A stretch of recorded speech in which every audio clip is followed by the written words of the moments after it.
वहिनी केली तोंड धुता धुता, साबणानं तोंड धुता धुता हात झटकेली आणि संडासच्या भांड्यात पडली. पाणी टाकल्याबरोबर टँक मध्ये गेली तात्या.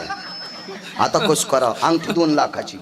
मग ती मशीन आणली, ते उपसिलं, अंगठी बाहेर काढली. त्याची बायको थोडीशी गोळ्या संपलेली होती. ती म्हणली बाया घाणीत पडलेली आहे, टाका इकून, हिचे काय पैसे येतील.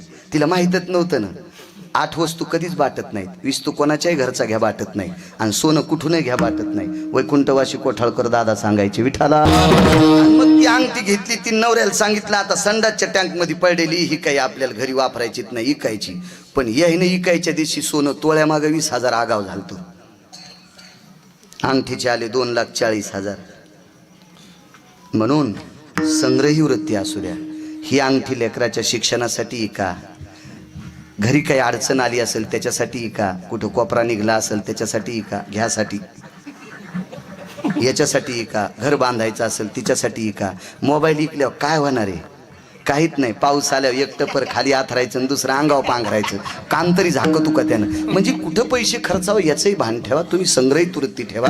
राजे हो, तुमच्याकडचे पैसे संपल्याच्या नंतर तुमच्या रक्ताच्या नात्यातले पाहुणे सुद्धा तुम्हाला पत्रिका देत नाहीत. ही शोकांतिका आहे. विठाला विठाला विठाला.